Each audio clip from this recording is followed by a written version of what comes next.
Good morning, everyone. We welcome you today. It's Wednesday, April the 14th of 2021 for the Board of Trustees of the Utah Transit Authority. I'm joined by my colleagues Beth Holbrook and Jeff Asterson. I'm Chair Carlton Christensen. Our meeting is being streamed live, and because we don't have an anchor location, I'll ask Jana Osler if she'll give our electronic board meeting determination, or she'll read that for us, please. Good morning, Jana. Good morning. Thank you, Chair. This is the electronic board meeting determination statement. Consistent with the Utah Open and Public Meetings Act, as the Chair of the Board of Trustees of the Utah Transit Authority, I hereby make the following written determinations in support of my decision to hold electronic meetings of the UTA Board without a physical anchor location. Due to the ongoing COVID-19 pandemic, conducting board and board committee meetings with an anchor location presents a substantial risk to the health and safety of those who may be present at the anchor location. Federal, state, and local health authorities continue to encourage institutions and individuals to limit in-person interactions. This written determination takes effect on April 12, 2021, and is effective until midnight on May 11, 2021, and may be reissued by future written determinations as deemed appropriate. Dated the second day of April 2021, Carlton Christensen. Thank you, Jana. Also, if there are any public that would like to make comment, there is a process on our agenda where you can link to a WebEx registration site. We certainly would welcome public comment. Any comment received prior has been distributed to the board, and we certainly welcome any comment following our meeting today. Let's get started with our Safety First Minute, and with that, I'll turn to Sheldon Shaw. Good morning, Sheldon. Good morning, Mr. Chair. Good morning, trustees. Appreciate the opportunity. Every year, the second week of April, we recognize National Public Safety Telecommunicators Week. Our emergency dispatchers every year take somewhere around 240 million 911 calls. And those dispatchers help save lives in emergencies. Here at UTA, we have a transit communication center that's part of our See Something, Say Something campaign. And our emergency dispatchers do a great job of making sure our system is safe and that when we have an emergency, the appropriate response happens. One thing to point out, in 2019, dispatchers were all trained in CPR, and so that if we have someone call 911 when there's a sudden cardiac arrest victim, that they can help out in those situations too. So this week we say thank you to all our 911 dispatchers. Thanks, Chair. Thanks, Sheldon. And great comment. Thank you. Jana, do we have anybody from the public that wants to make any comment? We do not have anyone from the public at this time, Chair. Thank you. All right, great. Thank you. With that, we'll move to our consent agenda, which includes our approval of our minutes from our March 24th meeting. With that, I would entertain a motion. Mr. Chair, I'll make a motion that we approve the consent agenda. I second that. I have a motion from Beth, seconded by Jeff, to approve. All in favor say aye. Aye. Any opposed? That motion passes. We'll next then move to item 5, which is our agency report. With that, we welcome our Executive Director, Carolyn Goodnot. Good morning, Carolyn. Good morning. My computer keeps going on and off, so I'm hoping I don't cut out. So I'm going to keep my report very, very short. Just a couple items. One is Congress passed the American Rescue Plan Act earlier this year. It included $30.5 billion in supplemental appropriation allocated to support the transit industry during the COVID-19 public health emergency, and the UTA service region is allocated $167.8 million. And that's on top of the additional funding that we received from the 2 previous COVID relief packages. So we received over roughly $380 million. So as we go through our budget process, a lot of that is making up some of the fares, but it will also help sustain us through the next few years as we expect ridership to lag a little bit over the next, up to through probably at least the next 3 years. So that's one item I wanted to let you know. And the other one is another good news item in the sense that 2 weeks ago, FTA announced that they were allocating $3.2 million to the Ogden Weber State Bus Rapid Transit Project. And why that's so important is that with the $78.322 million, and that's the total amount that we're working towards with the small starts agreement with FTA. So at this point, it's just a matter of getting that agreement funded.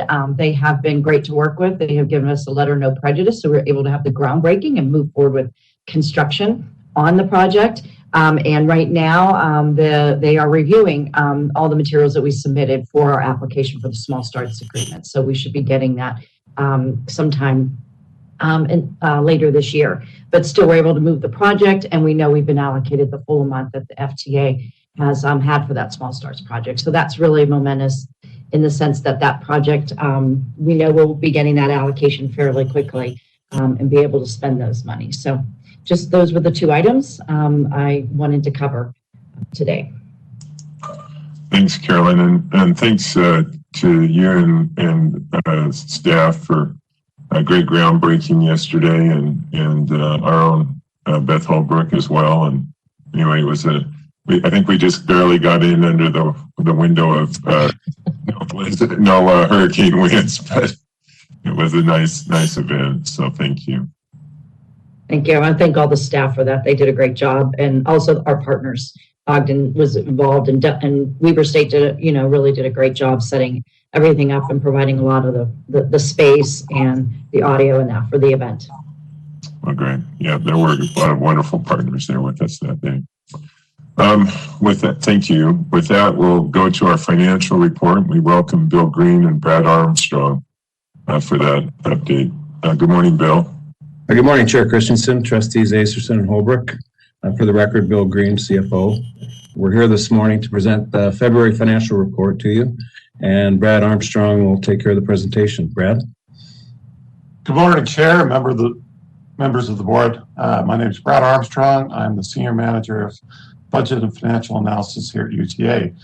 What we want to cover today is the financial results for UTA for the month of February and cover key elements of our revenues and our expenses and operating results. So let's go to the next slide. This slide, which is the UTA Board dashboard, covers key elements of performance for UTA for the month of February. The first item I call out would be the sales tax number at the top line.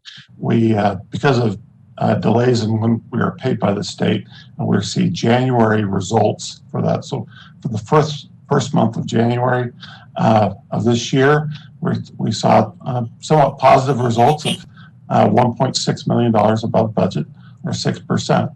We'll talk a little bit more about sales tax in some later slides. Also to be discussed in later slides is our fair revenue, which came in for the month of February about 10% below our budgeted amount. We'll talk about that. Our operating expenses came in about 21% year to date. If you look on the right side for operating expenses, that's primarily due, that's a big number, 21% below operating expense. And the primary reason, about half of that is associated with a payroll accrual issue that is going to be resolved in March. So that'll even itself out. Also, I wanted to briefly mention diesel price. Since diesel costs are a big portion of our operating expenses here at UTA, you can see that for the month of February, our actual cost for diesel was $1.99 a gallon versus a budgeted amount of $2.25. I would point out that as we've all seen, when we go fill up our cars, the price of fuel has gone up rather rapidly, and we actually are seeing costs in the month of March of over $2.50 a gallon. That's associated with the oil markets and other items associated with the turmoil associated with this pandemic situation. As we've talked about in terms of ridership, our ridership is down about 58% versus 57% versus a year ago, February, which of course was pre-pandemic. One of the things that I think will be interesting to see is as we move into March and later months, we'll be able to compare our ridership performance versus pandemic levels of ridership. And finally, at the bottom, we see a graph which shows growth rates in our sales tax revenue. And we can see if we look on the far right side that red line is the 6-month moving average of growth in sales tax, and it's still a robust amount up near, it's above 8% in this particular case, and went down a little bit from prior months due to some data issues. Any questions on the dashboard? If not, let's move on to the next slide. This slide just shows the sales taxes associated with that January numbers, as we mentioned. So on the left side, we can see on the green bar our budget for January, and then we see our the blue bar is our actual revenue, which is about $1.6 million above budget. And in the background, as we mentioned last month, we can see in that gray amount the actual sales tax revenues we received in 2020. We can see we're projecting sales tax revenue generally above last year, which is good news. Now, a big part of that has to do with the good news associated with the diversified economy we have here in Utah and the various federal stimulus acts impacts. Now, as those stimulus eventually wanes away, then we will probably see less robust growth, but it's still a good news story from the sales tax standpoint, which helps offset items that we'll discuss in the next couple of slides. So can we move to the next slide? This is, again, is a discussion of sales tax collections. And I'd remind the audience, if we go from left to right, that those bars represent the proportion of sales tax revenue that UTA receives from the various counties. And so we can see the majority on the left side of our sales tax revenue comes from Salt Lake County, which is about 60%. The next largest is Utah County at about 19%, Davis County about 10%, Weaver County about 9%, and then Tooele and Box Elder counties, which are less than 1% of the total revenue that UTA receives from the counties that we serve. And the dark numbers in those bars represent the year-over-year growth in sales taxes. And you can see Salt Lake County, we saw about 2.5% year-over-year growth in sales tax revenue. But then when you move down to these smaller counties, you can see Utah County was about 7% growth, Davis County about 10%, Weaver County about 14%. Part of it's because they're smaller counties, but part of it's because they have activities going on in those counties that are driving sales tax revenues. And one of the things, again, headline news has been talking about housing costs in Utah. And I went and did some casual empirical research by going down to Utah County and visiting family. And it's amazing how small places that used to be small towns are seeing booms and growth in housing construction, which drives our sales tax. So I was in Mapleton, which used to be, when I was growing up, a sleepy town. They have booming growth there. Places like Saratoga Springs on the west side of Utah County, big growth. Even Santaquin on the far edge of our service area in South Utah County, it's amazing how much growth is going on there. And that's a big part of the sales tax story that we're seeing. Any questions on this slide? Next slide, please. This is the other side of the coin in terms of our revenue picture. Our passenger revenues for the month of February in the blue bar were a little bit lower than we budgeted. This variance is mostly due to some timing issues with regard to payments we received from our big contract customers, such as what we call our EcoPass customers with the private businesses, and with our educational partners and how much they pay. In the background, though, we can see what our farebox revenue was in 2020. We can see a big decline starting in March associated with COVID. As COVID came in and ridership went down, our fare revenue went down. And so as we go into March and April, we're going to be able to compare what we receive in terms of fare box revenue with what we received in a prior period that's in a comparable situation. So that'll be an interesting view. But this is the other side of the coin in terms of our sales tax revenue has been strong, but our fare box revenue has dropped off quite a bit. Unfortunately, the sales tax revenue is helping us offset these additional costs associated not only with the drop in fare box revenue, but also with increased costs associated with operating our services in terms of cleaning and other items that we need to do to help protect our customers. Any questions or comment on this one? If not, we'll move on to the next slide. Hey, Brad, I did have one question.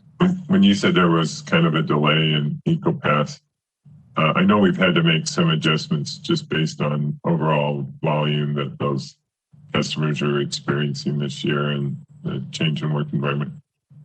Do we sense that there's any substantial dropping off of those customers and just not renewing at all, or is it just the timing of their payments?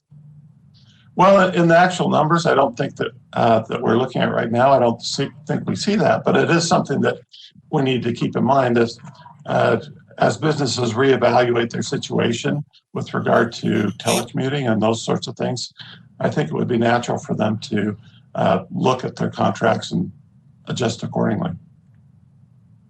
Chair Christensen, Bill Green.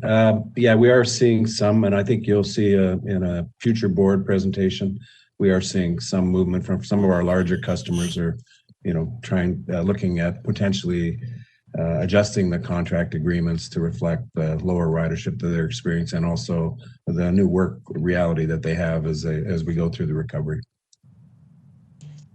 Okay, that's helpful. I mean, I would expect that. It just will be interesting to watch how that transpires and to what extent it does. So thank you. Next slide, please. And as we've mentioned, and as Carolyn mentioned, we do have stimulus funds that have been coming in. We have the CARES Act funding, we have the CRISTA Act funding, and we have the ARPA Act funding, which all will come in and help offset some of the losses we've incurred associated with the pandemic. This chart sort of lays out what actual revenues we've been able to apply to UTA services versus what we planned on spending. So the green bars are the plan, the blue bars are the actual amounts expended. So if we look at the month of January, for instance, we can see that the blue bar is higher than the green bar. So we were able to draw down a little bit more than we expected. In the month of February, we drew down a little bit less than we expected as we identify areas which are eligible for these funds.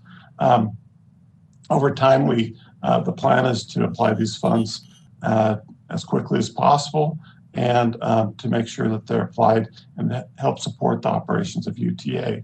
We can see through the month of June, the spend down is associated with the original CARES Act funding. And then we can see in the month of July that the CRISA Act funding of about $33 million, that spending is planned to be spent down. Those funds are planned to be spent down. And we also have, as we're working through the application process for the ARPA Act funding, we also have a plan in place to spend those funds as quickly as possible to help offset our costs associated with the pandemic. And Brad, if you mind. Oh, sorry, go ahead. Thank you. I had a question. I'm just curious as to why October is such a low plan at this stage. Is that because of some of the variables that you just discussed, or was there some other reason? Well, in this particular chart, we were planning on having the CRISA Act and the CARES Act funding spent by the month of October, and so that's why it dropped so much. Okay, thank you. If you don't mind, a couple other points. So this chart obviously does not reflect the ARPA funding yet.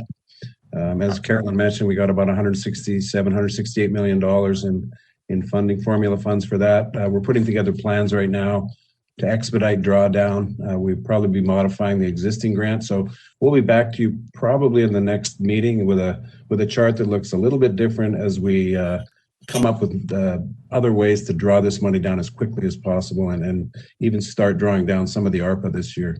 We don't have the grant in hand yet, but as Brad said, this chart, we anticipate drawing down all the existing funds from CRISA and from CARES by October. So it's really a good news story. It probably won't be at your very next meeting. It'll be the next time you see a report like this. Correct? Yeah. Excuse me. Thanks, Carolyn. Which is a month. Yeah, no, it certainly gives us some options to plan on, and you know, we've been very fortunate, I think, to have those funds. So, Yes. Any other comments on this slide? If not, we'll move on to the next one. I want to call out on this slide as we discussed. This is a little bit more detailed view of our financial results for the month of February. I would point out on the top line, you notice the sales tax revenue is shown as being at budget if you look on the right side, and that's because this ties to our financial statements, which came out for the month of February before we actually received our January sales tax numbers. I wanted to put, and again, it tells a similar story. Fares, if you look on the right side, we're down about 3.7% because of those variants in terms of timing. The federal numbers were off slightly, and our other revenue is down about 30%. It's mostly associated with a return on investment, which, as we know, interest rates right now on our cash balances are really low, just as they are with your savings accounts. And then moving down in the salary and wages and fringe benefit area, we see the impact of that $5 million accrual issue that will work itself out in March. I would point out that services were about $2 million below expenses. Were about $2 million below budget as we've looked at timing issues associated with those expenses. They haven't quite expended the money yet, and we've adjusted how we lay out our budgeted expense to try to maybe catch those numbers up so that they match our expectations versus how they actually spend the money. With regard to parts, we again are seeing we saw about a $1.5 million positive variance in terms of parts expense. About half of that's associated with recoveries of costs for parts that were replaced under warranty. And then the other half is associated with we didn't use quite as many parts in that particular month that we expected. And so if we look at it on the bottom line, we see $9.9 million is the net contribution, positive variance to our reserves, but about half of that's associated with that payroll accrual issue.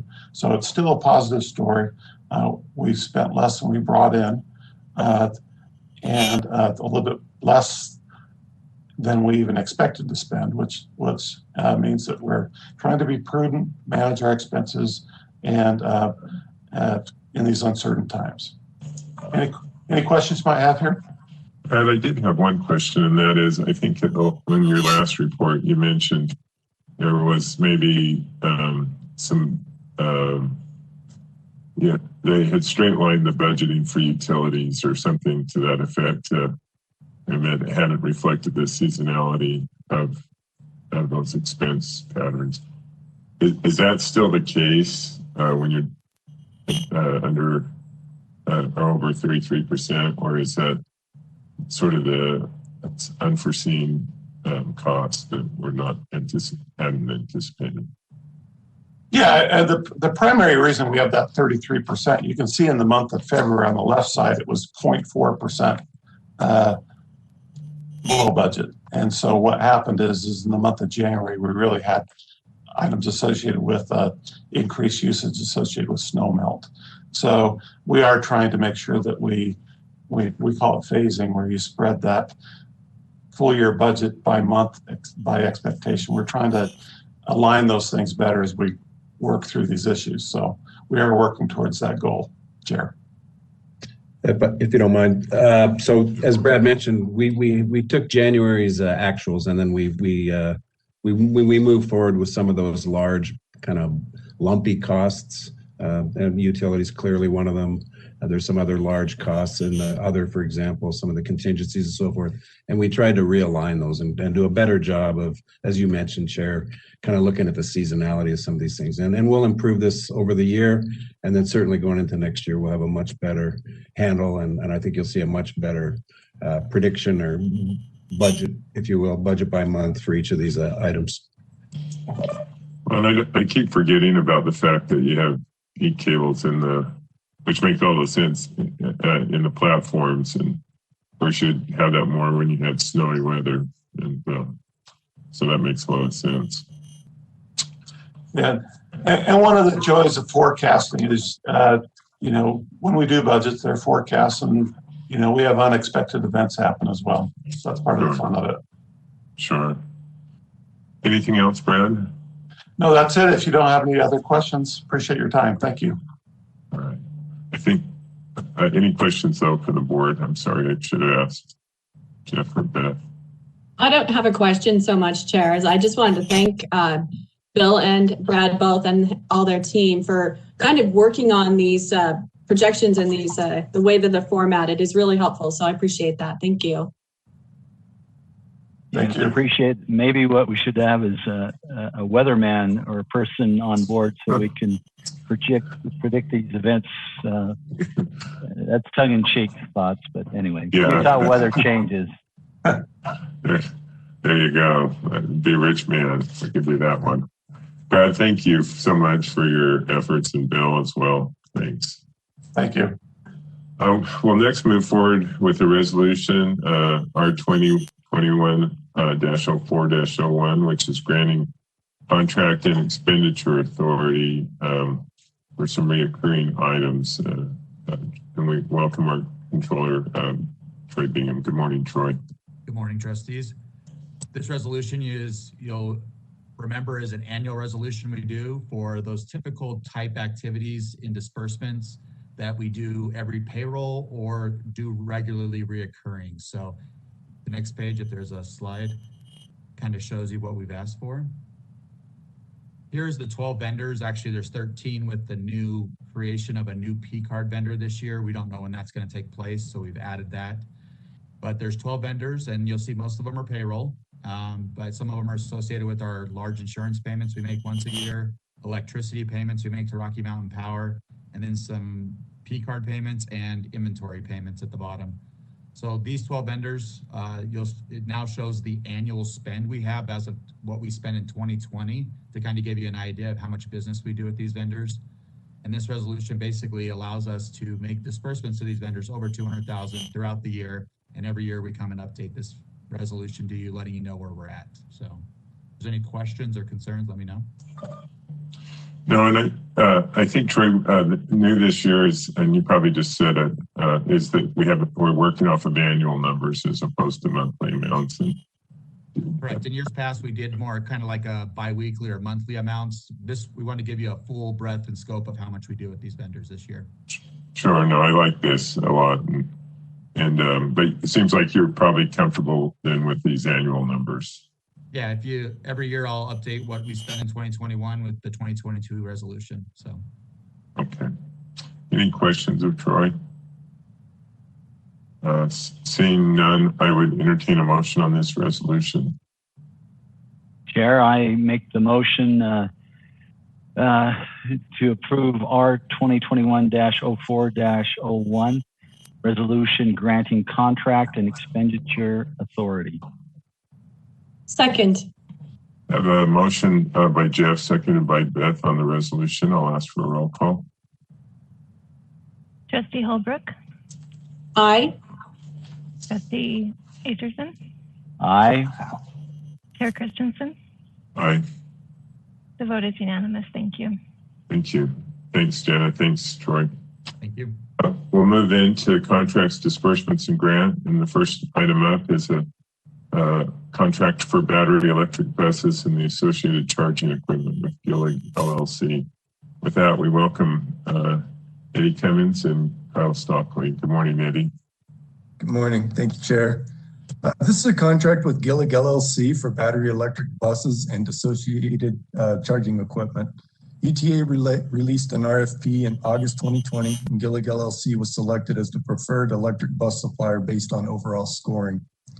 This is a 5-year bus procurement contract that includes 44 buses and 16 chargers on the base order and options for up to 95 additional buses and 32 additional chargers.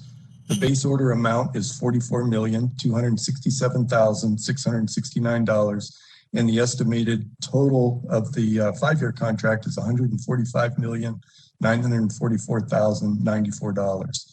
On this contract, UTA partnered with Park City Transit, Summit County Transit District, and SunTran in St. George for additional purchase options.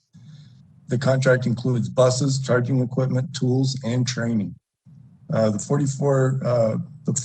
44 base order buses will be distributed between UTA and Park City Transit as follows.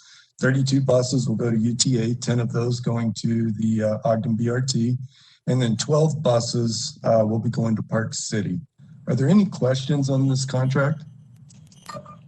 Yeah, one question I had, and I know we've had Gillig as a long-time contractor, but I think this is kind of their introduction or foray into electric buses.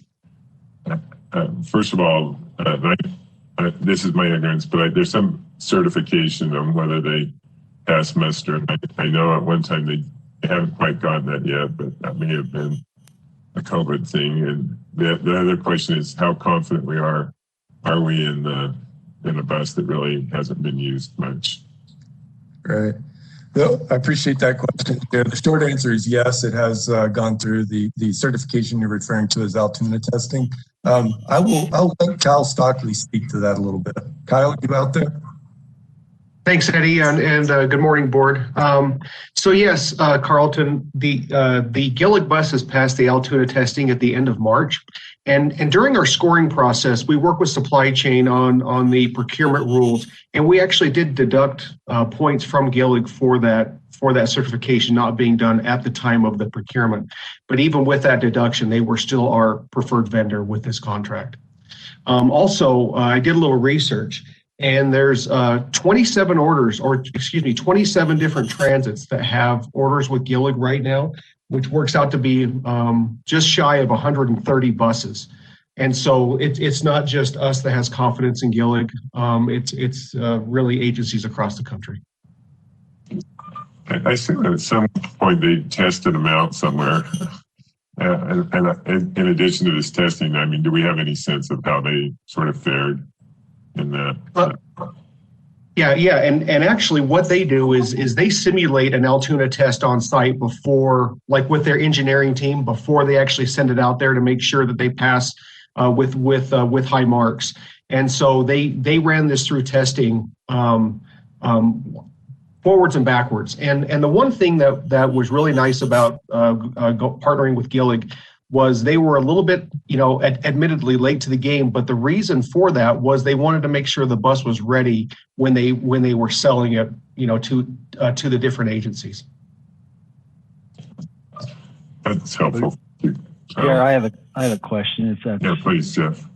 Do we have any recourse in the event that as we have these come online, if it doesn't perform to the level that they anticipate, is there in the contract some recourse?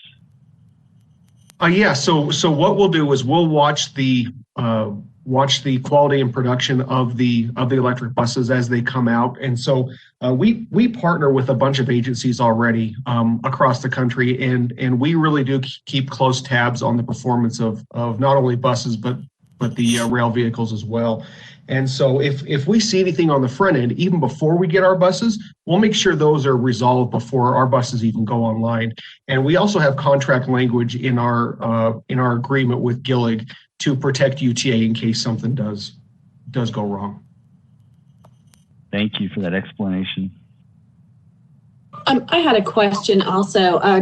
One of the things that you talked about is the 16, I believe you said, charging infrastructure stations, I guess you could call them.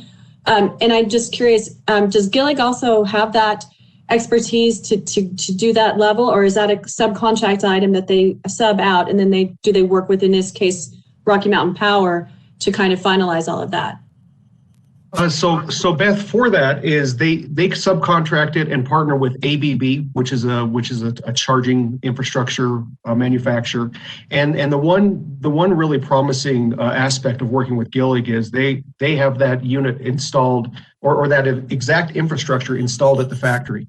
And the reason for that is they want to make sure the communication between the bus and the charging infrastructure is spot on. So once these vehicles are delivered to the agency, we can get the vehicles on the road as fast as possible. And then my other question, thanks, Kyle. That's helpful. I think it probably does make a lot of sense to make sure that is actually well defined and well connected when they put that out into the field. How many other organizations, transit organizations, are ahead of us and getting these electric buses, or where are we at in that process? Do you have an idea? As far as these exact Gillig buses, so right now there's 7 transits that are running the Gillig buses right now, and there will be 100. I'm just looking at my numbers right now. There'll be 120. Oh, excuse me.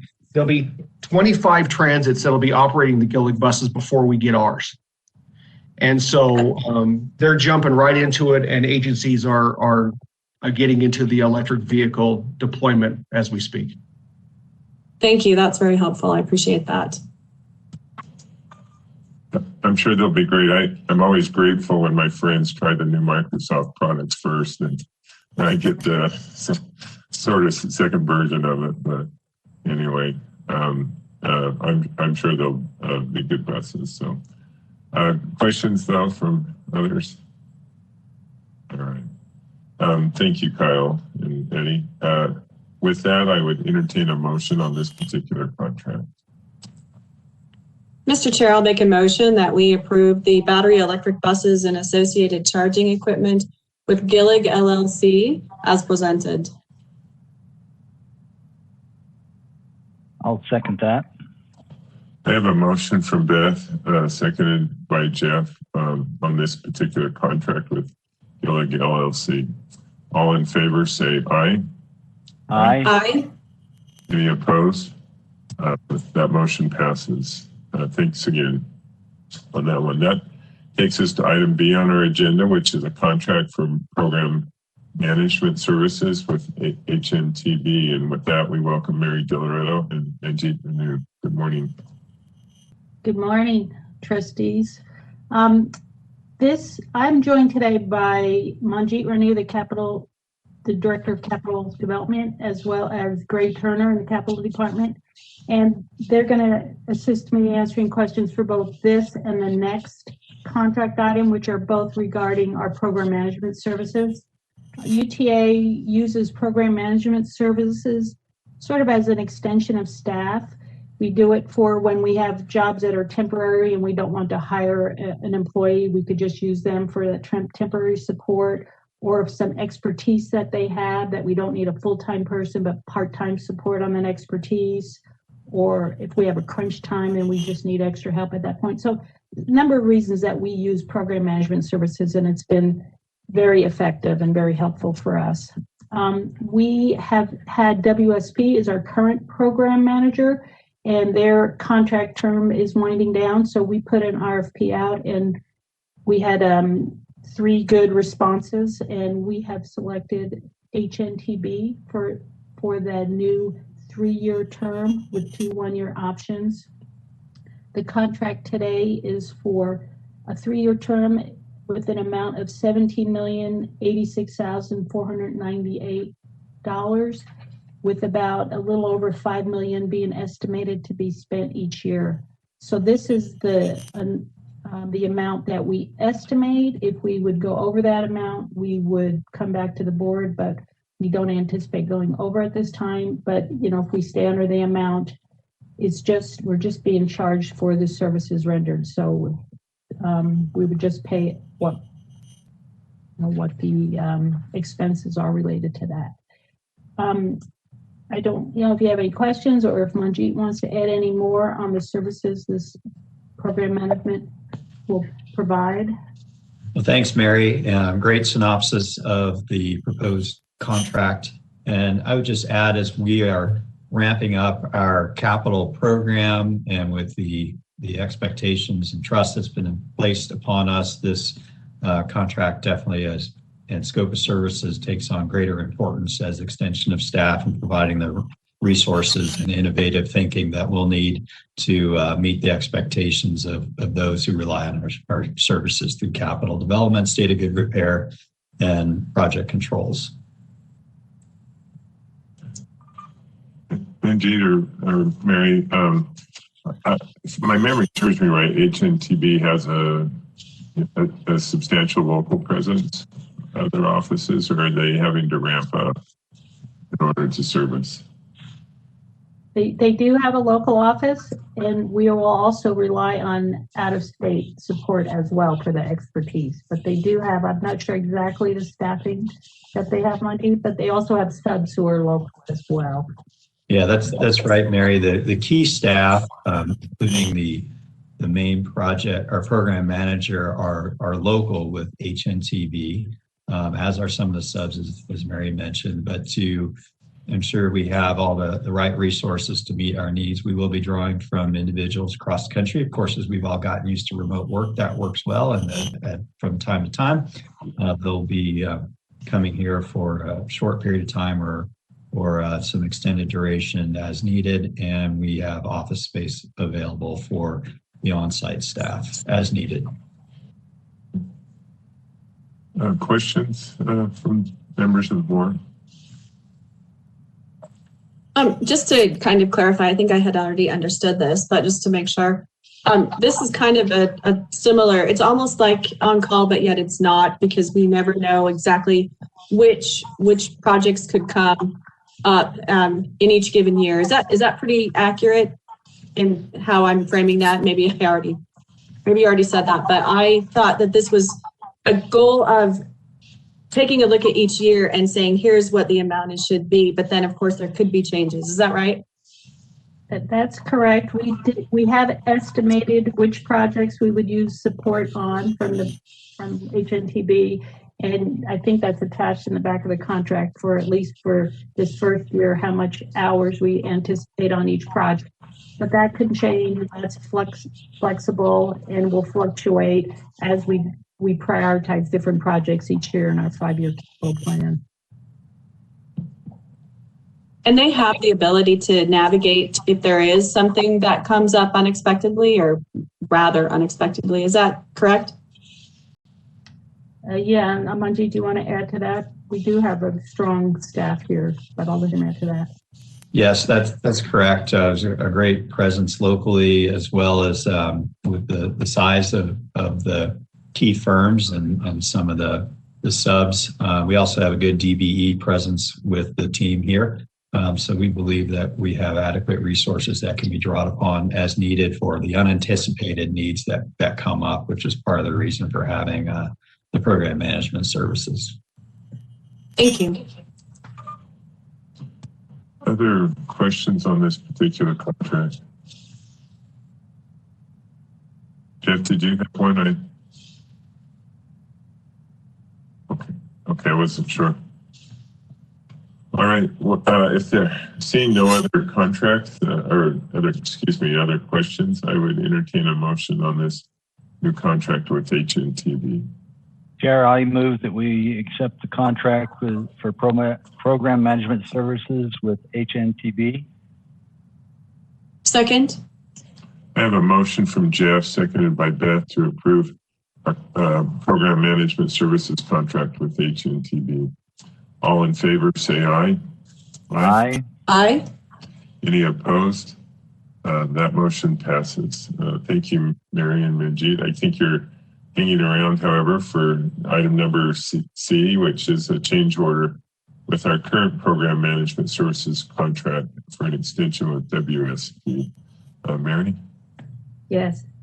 This one is WSP was selected as our program management consultant a number of years ago with a 5-year contract with 3 1-year options. We exercised the first 2-year options And then we put the RFP out, and that's when we selected HNTB. But we did execute the last 1-year option earlier this year, but just as a no-cost option to keep them on board as we do this transition. And now we're coming to you with the contract amendment amount of $1,271,600 so they could work through this transition period over the next at most year. It would be for things such as the Vineyard Station and Double Track, because they've already been on that project since its inception. So we want to keep that continuity as that project gets constructed this year. The Ogden right-of-way, they're going to provide support on that project. We have HNTB doing that, but I think as we discussed with you, the board earlier, that right-of-way it's a big concern to make sure we get the Ogden BRT project keeps on schedule. So we are using that right-of-way support from both HNTB and WSP to make sure that project stays on schedule. Other things like the Tiger project, they'll provide continued support on that, and the airport construction project. So those are the types of projects they'll be supporting us on during this transition. And again, this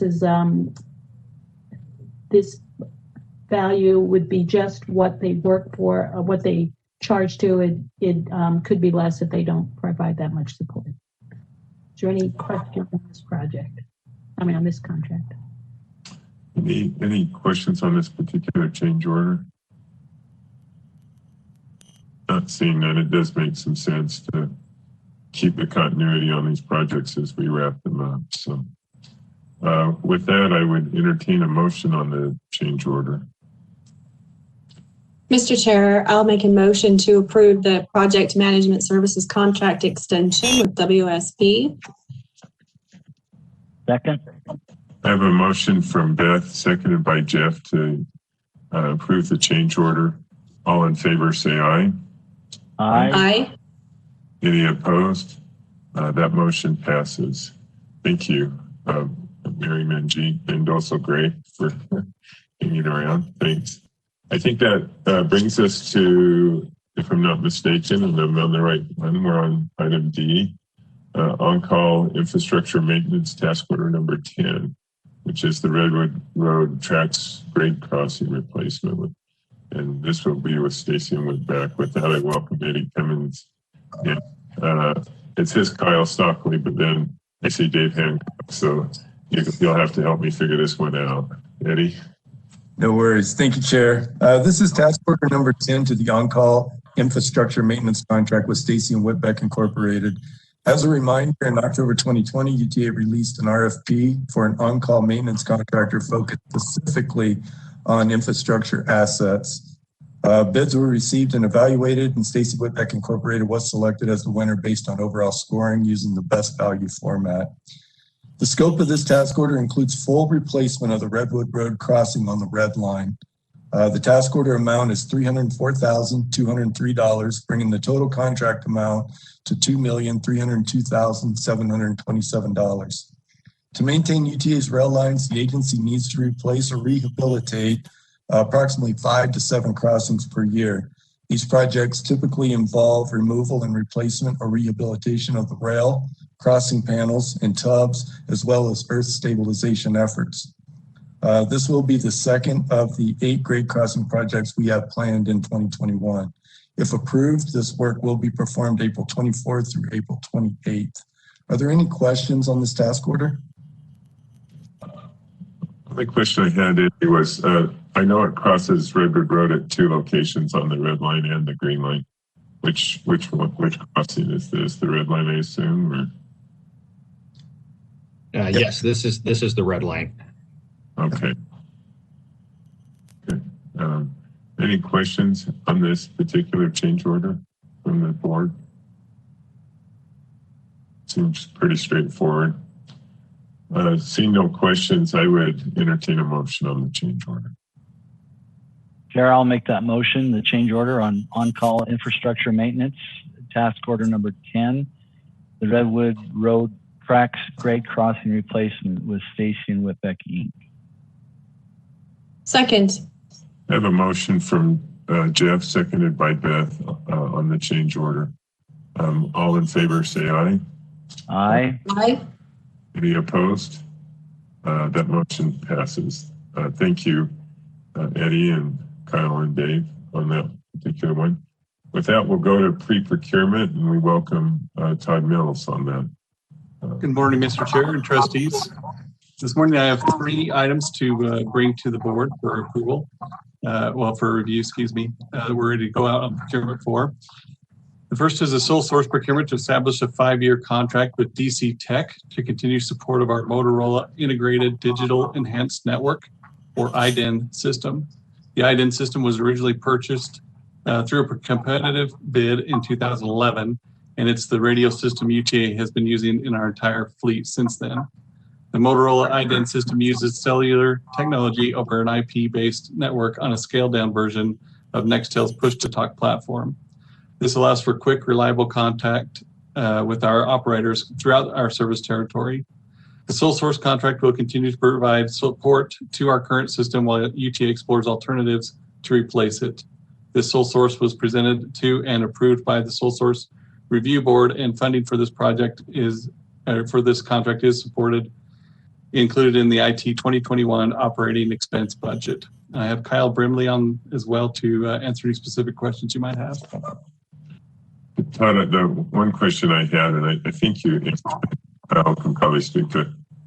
My understanding is the current system sort of has a shortened shelf life, and we at some point we'll have to take a bite out of a new apple, but do we nurse it along? Is it still a decent system that's working okay for us? What are our, what's our timetable looking like? Yeah, I'll let Kyle jump in on that. The current system is running at good capacity. It runs, it satisfies our needs. We have enough spare parts on shelf to run this for another 3 to 4 more years if needed. The support that we're asking for now is for that expert support. If we had a hard failure, these people, DC Tech, would help us bring that back to life. But we feel that we can operate this another 3 to 4 more years, expecting to replace it sometime in 2024, 2025. We're ramping up for that. Okay, that's helpful. Other questions on this particular pre-procurement? Okay. Thanks, Todd. Next one. Sure. Yeah, the next one we have is a procurement to contract with multiple roofing contractors to replace the roof membrane and asphalt on the Midbale Rail Service Center, Timpanogos Buildings 3 and 4, and Warm Springs facility. The current roof was installed over 20 years ago and is well past its expected life. Facilities crews have been patching the roofs over the years as needed, but the roofs have deteriorated to the point of needing new asphalt and membranes. Funding for these projects was included in the approved 2021 budget, and this procurement will be conducted as an IFB, where award of the contract will be given to the lowest bidder for each building. And I have Kevin Anderson on as well to answer any specific questions.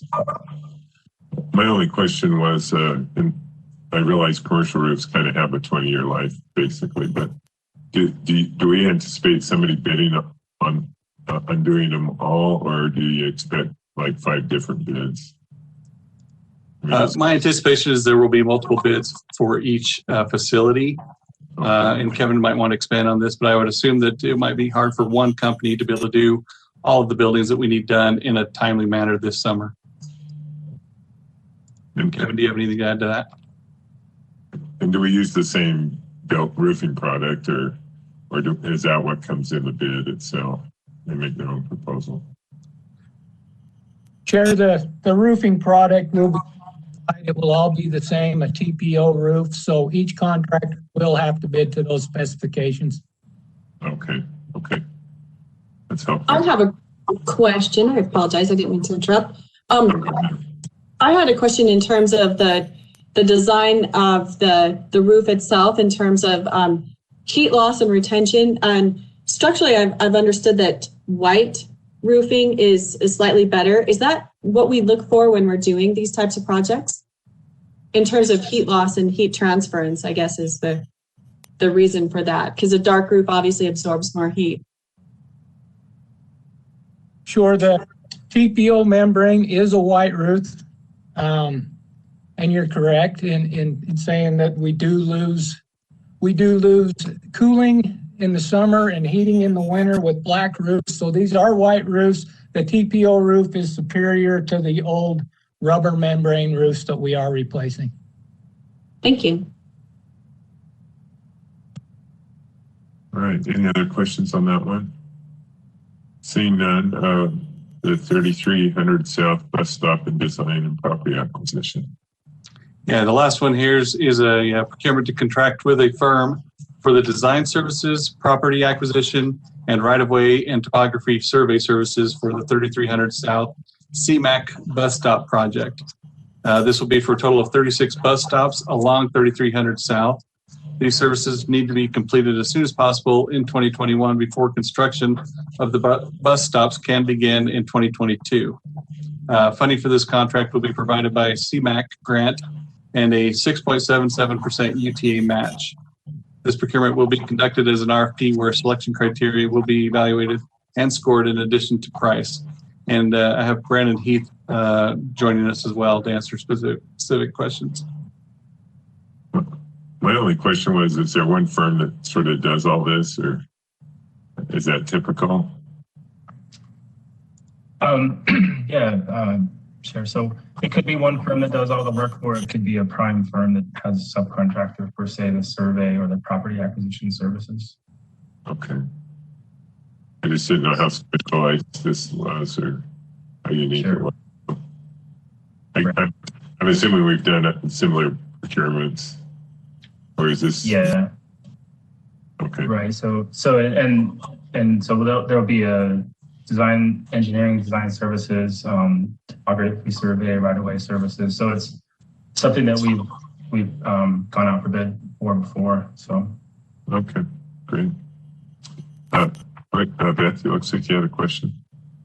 Yes, thank you. I just curious, I'm assuming that the design elements working with planning to maximize the optimum stops along the route is the first part in this process, and then the acquisition, et cetera. Is that kind of how that works?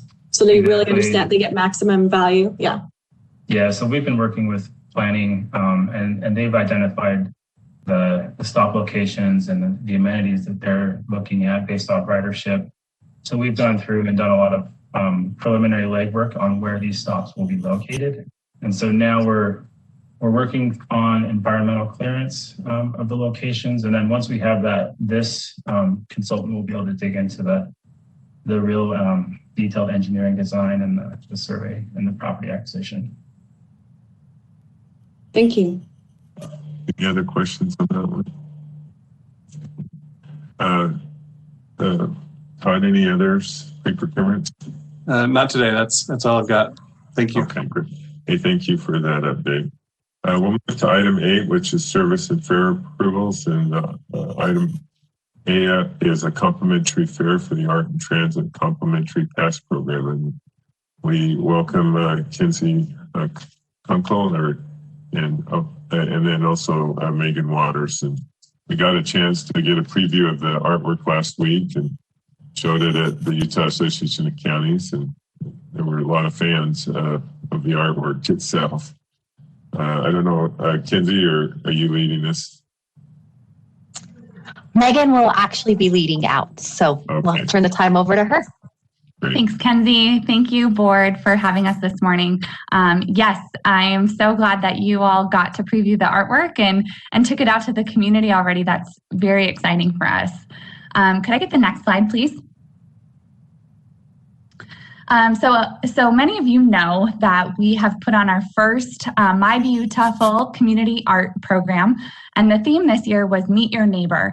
So February through March, we collected student art submissions, and you'll see our success on the next slide. But some of our goals for this program were to install a moving art gallery for our riding community, so that's coming up. We also saw this as a creative placemaking strategy for students and youth to really reflect themselves on the system. We wanted to highlight those youth writers and student artists in our community and inspire new writers by reflecting diverse voices and appreciating the diversity across our communities.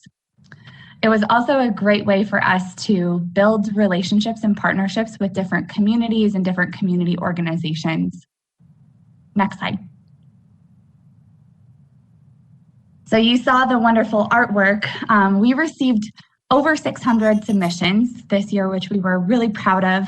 And you can see by the map here that we had really good geographic spread as well. 13 counties were represented in this program, including 71 cities. The majority you can see are in our service area along the Wasatch Front there, but we did get entries from other parts of the state. The dots, the different colored dots represent different age categories. So we broke the student art submissions into 4 different categories for judging. So you can see K through 12, 3rd through 6th, 7th through 9th, and 10th through 12th.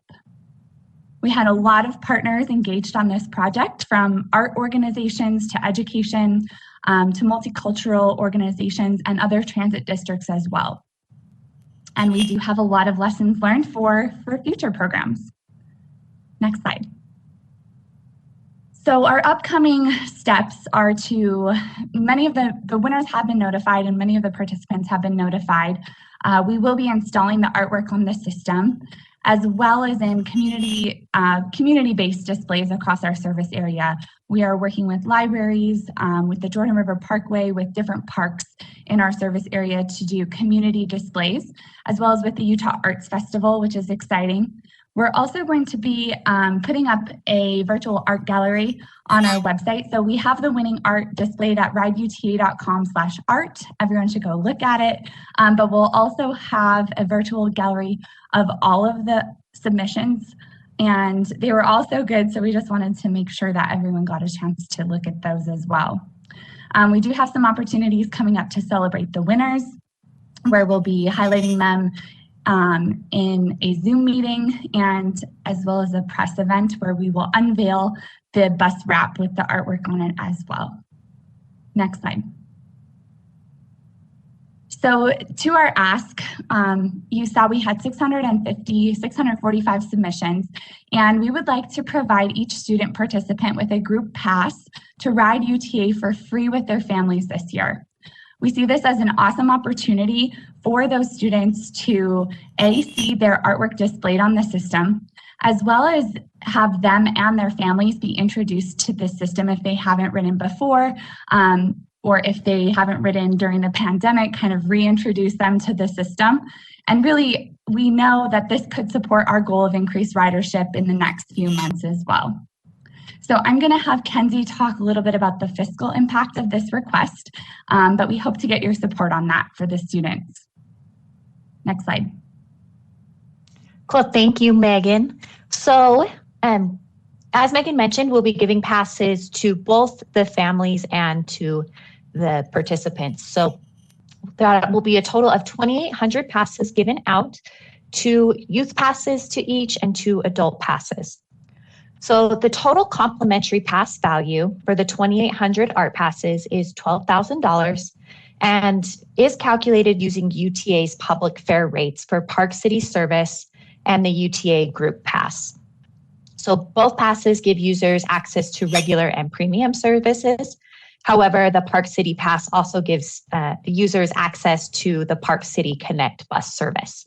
So, and the reason for this product mix was because there were certain participants along both in Park City and in the Valley. So the value of the Park City Pass is $10 for adults and $5 for youth, and is based on 2 one-way trips. The youth rate takes into consideration the UTA fare policy, which gives minors a 50% discount off the public fare rate. And the value of the premium service pass is $3.75, which is based on the UTA group pass rate. So the table on the screen includes a breakdown of the fare media by service and pass. So do you have any questions that I can answer at this time? The only question I had, Megan, so is this only for the winners, or did anybody who submit get the opportunity to do this? No, Thanks for the question, Chair. We'd like to give this to every person that submitted, every student that submitted a piece of art, and 3 guests. So hopefully their families could attend with them. Sure. Okay.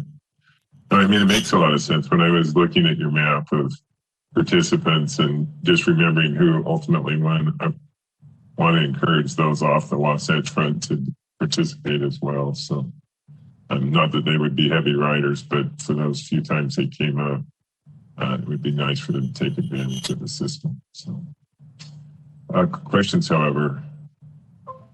I have a question, Megan, and maybe this is for Kenzie as well. I'm not sure, but I noticed that there were some up in Logan and some up in St. George. Do we have any, like, a little bit of a reciprocity, not a reciprocity, but maybe like a, hey, we have some people who submitted this and we would love to offer them a similar thing. Is there an opportunity to do that as well? Or are we just kind of working on our system? Not that that's not a bad thing. I'm just curious. So we have worked with the other transit districts as partners. Some have been less engaged or more engaged. We haven't worked out a free fare complimentary reciprocity, but we will send them UTA passes. So we are definitely just working within our system there. But we are working, particularly the Park City Transit has been a great partner, and they'll be installing the art on their buses as well. So Cache Valley and SunTran have also been engaged with us as partners, but we haven't worked out a free fare reward. Thank you. Thank you for doing this. I think that this is great. Those pictures are phenomenal. So, wow. Thank you. Trustee Holbrook, this is Nicole Bordeaux. Cache Valley and Park City are free transit. So we do have that as well. So 2 of the transit agencies we're working with already have free transit. So it'll be great for them to use our system as well. So I just wanted to add that for you. Thank you, Nicole. That's helpful. I appreciate that. So Chair, I have a question. Yeah, please, Jeff. So obviously, this has been a positive experience. I would suggest that that's how you view it, and I do as well. Do you see other transit organizations, obviously this is our initial approach to it. Do you think there's maybe some broader excitement where maybe they will join in the future and maybe extend it throughout the state to where it becomes a statewide, not just UTA, but all transit systems that maybe can get behind it and support it? Because I think it's a wonderful thing, not only to introduce them to transit and encourage their families to be a part of that, but I think just the creative artwork opportunity for youth to display and develop their talents and to be able to display that statewide is just a wonderful thing to do. So just a thought question. Thank you, Trustee Acerson. I think that's a wonderful idea, and definitely we could head in that direction. I think it has generated a lot of excitement and support, seeing how much enthusiasm and participation we've received this year. Since it was our first year, I think we have things like that observation that we can take moving forward to build those partnerships a little stronger and kind of give them an idea of what it could look like. So I absolutely think that we should pursue the statewide sort of all of the transit districts engaged with this. Thank you. Thanks, Megan. Thanks, Kenzie. Any other questions? I'm seeing none. With that, I would go to, I don't know if the next slide has a recommended action. I would entertain a motion on this particular complimentary fare. Mr. Chair, I'll make a motion to approve the complimentary fare, the art and transit complimentary passes. Second. I have a motion by Beth, seconded by Jeff. All in favor, say aye. Aye. Any opposed? That motion passes. Thanks, Megan, and for the rest of the staff for their efforts there, and thanks, Kenzie, for bringing this to us. It's a great idea. With that, we'll we have one discussion item, which is a UTA policy 05.02 paid time off administrative employees. And it's fairly straightforward, but one of the reasons I felt like it was important is it does affect us as a board of trustees, and wanted to be transparent in that discussion, but would welcome, is Kim Ulibarri available?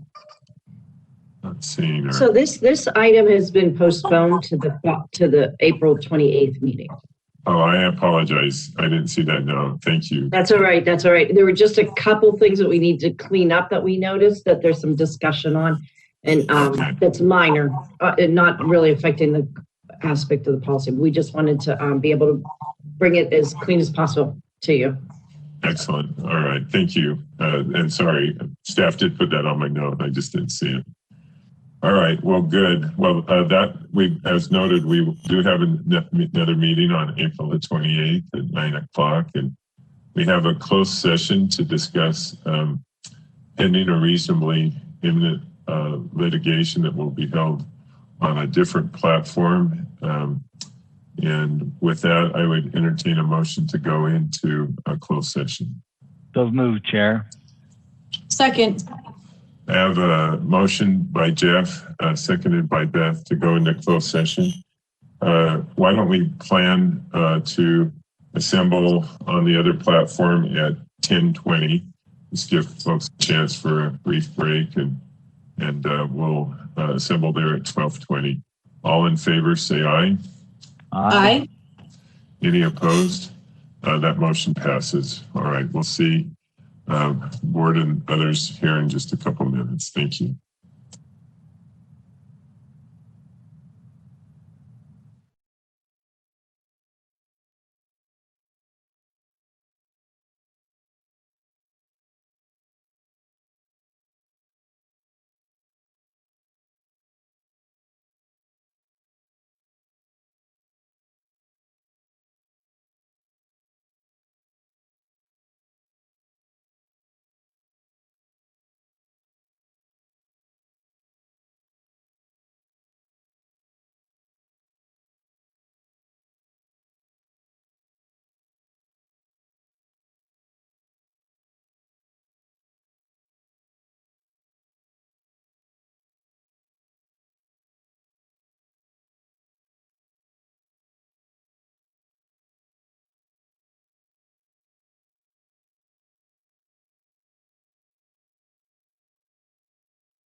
Okay, audio's on.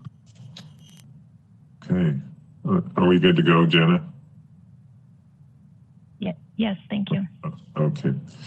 We've returned from our closed session, and again, we remind those who are following that we do have a meeting in a couple weeks on the, I want to say the 28th.